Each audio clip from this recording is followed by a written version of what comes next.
Assalamualaikum warahmatullahi wabarakatuh. Alhamdulillah anak-anak, kita masih diberi kesempatan oleh Allah Subhanahu wa taala sehingga kita masih bisa belajar bersama. Walaupun belum bisa bertatap muka, tapi semoga tidak melunturkan semangat kalian untuk kita belajar dari rumah. Baik, sebelum kita mulai pelajaran, langkah baiknya kita membaca basmalah bersama-sama. Bismillahirrahmanirrahim. Kalian langsung boleh buka buku paket kalian masing-masing di rumah, pelajaran fikih, dan buka halaman 31. Nah, kemarin kita belajar tentang wajib dan rukun haji umroh ya. Nah, sekarang kita akan mempelajari tentang tata cara haji dan umroh. Nah, penjelasan tentang haji dan umroh itu emang agak panjang karena apalagi materi haji ya, jadi itu harus benar-benar detail. Sekarang kita akan belajar tentang tata cara haji dan umroh di halaman 31. Nah, Ibu akan menjelaskan tentang tata cara umroh dulu ya. Tata cara umroh itu seperti yang Ibu bilang minggu kemarin, bahwasanya tata cara umroh itu lebih simpel atau lebih nggak sebanyak dari tata cara haji. Kalau haji itu tata caranya banyak daripada umroh. Nah, tata cara ibadah umroh itu yang pertama ada ihram. Nah, jadi ihram itu harus berurutan juga ya, tata caranya itu harus berurutan dilaksanakannya. Pertama adalah ihram. Ihram itu diawali dengan melepaskan pakaian berjahit bagi laki-laki dan disunahkan untuk mandi serta memakai wangi-wangian, lalu memakai pakaian ihram. Adapun wanita boleh memakai pakaian apa saja sepanjang tidak menampakkan auratnya. Gitu ya. Kalau wanita nggak boleh pakai cadar. Kalau laki-laki nggak boleh berpakaian yang berjahit. Nah, itu ketika melaksanakan ihram ya. Kedua itu ada tawaf kudum. Nah, tawaf kudum juga di sini ada cara-caranya sendiri ya, ada 6. Yang pertama itu memasuki Masjidil Haram lewat pintu mana saja. Biasanya jamaah dari Indonesia itu melalui pintu Babus Salam. Di situ ada pintu khususnya untuk jamaah Indonesia. Nah, yang kedua adalah langsung menuju Hajar Aswad. Hajar Aswad itu apa sih? Hajar Aswad itu batu hitam di sudut Ka'bah. Lalu menciumnya atau cukup dengan isyarat telapak tangan. Jadi menuju Hajar Aswad lalu mencium atau memegangnya ya. Ketiga, menjadikan posisi Baitullah ada di sebelah kirinya. Yang keempat, memulai tawaf 7 putaran. 3 putaran pertama berjalan dengan cepat, sedangkan pada 4 putaran berikutnya berjalan biasa. Nah, tawaf ini nggak boleh lebih dari 7 putaran atau kurang dari 7 putaran, harus benar-benar 7 putaran. Nah, 3-nya itu lari cepat dan selebihnya itu berjalan biasa. Nah, yang kelima, memperbanyak zikir dan doa yang diajarkan Rasulullah. Nah, sepanjang melakukan tawaf kudum ini, kita harus selalu memperbanyak zikir sesuai dengan sunnah-sunnah Rasulullah. Nah, yang keenam yaitu selesai tawaf, sholat sunnah 2 rakaat di belakang maqam Ibrahim. Nah, sholat sunnah di belakang maqam Ibrahim itu termasuk salah satu cara dari tawaf kudum. Nah, yang ketiga, cara ibadah umroh itu ada sa'i. Sa'i itu apa sih?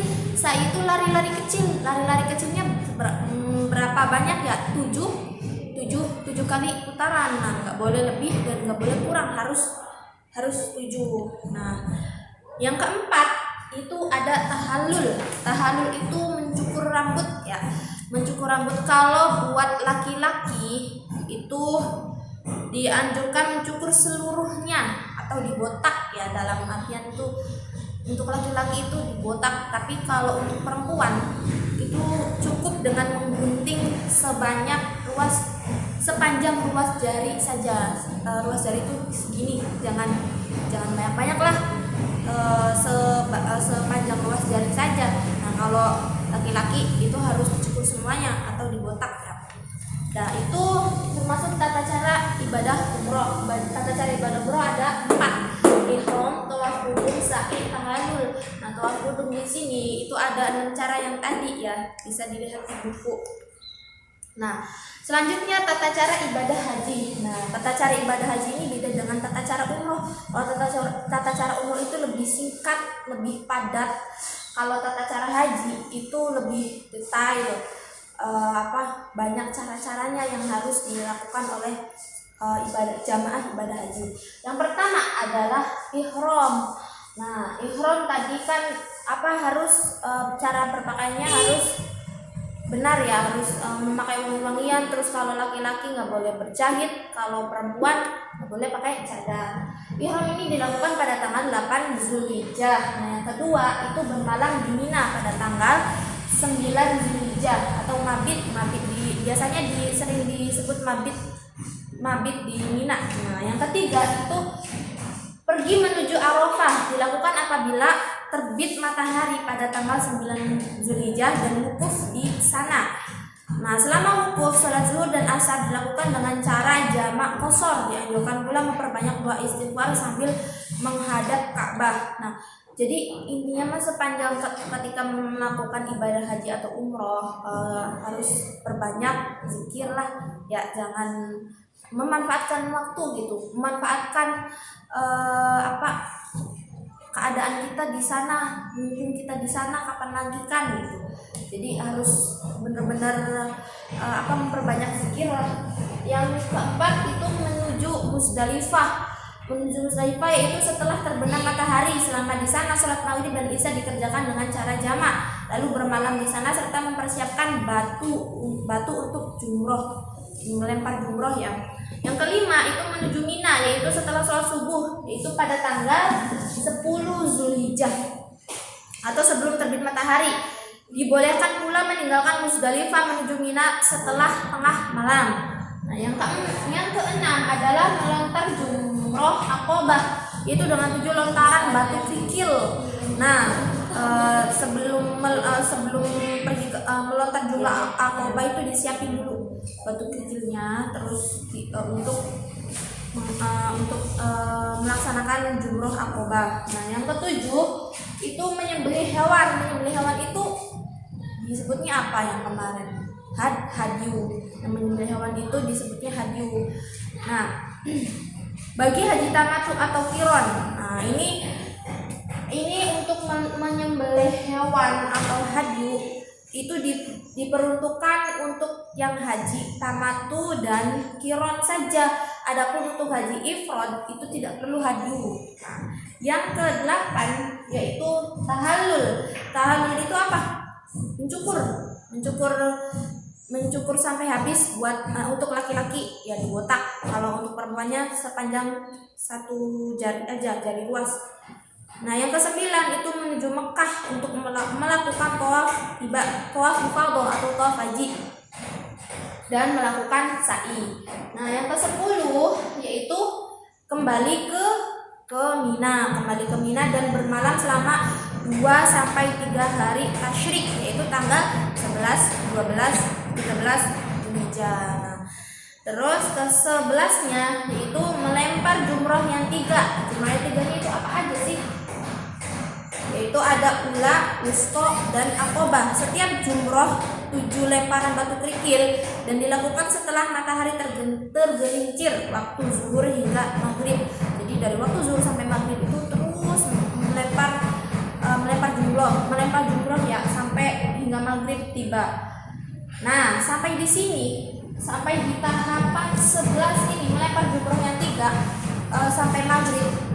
Ketika udah azan maghrib, udah menemukan waktu maghrib, itu udah haji kita udah selesai. Nah, habis melempar jumroh yang 3 itu tawaf wada. Tawaf wada itu apa? Tawaf perpisahan dalam artian untuk menandakan bahwa haji kita itu udah selesai gitu. Nah, apabila hendak pulang meninggalkan Mekah dan dilakukan sebanyak 7 putaran, tawaf wada ini dilakukan 7 putaran mengelilingi Mekah. Nah, jadi ini kalau bisa sih ya kalian harus hafal nih tata cara ibadah umroh itu apa saja, tata cara ibadah haji itu apa saja gitu. Nah, bedanya kalau tata cara ibadah haji itu lebih rinci, lebih detail, lebih banyak cara-caranya. Nah, kalau ibadah umroh itu lebih simpel gitu. Nah, tugasnya adalah buka halaman 35 dan 36. Kalian kerjakan bagian 1 pilihan ganda, bagian 2 dan bagian 3. Kalian kerjakan di rumah, lalu kirim ke Google Classroom ke guru kalian masing-masing. Boleh di buku tulis atau di buku paketnya langsung. Kurang dan lebihnya Ibu mohon maaf. Bila ada kekurangan itu datangnya dari Ibu dan Ketan, bila ada kelebihan itu datangnya dari Allah Subhanahu wa taala. Wassalamualaikum warahmatullahi wabarakatuh.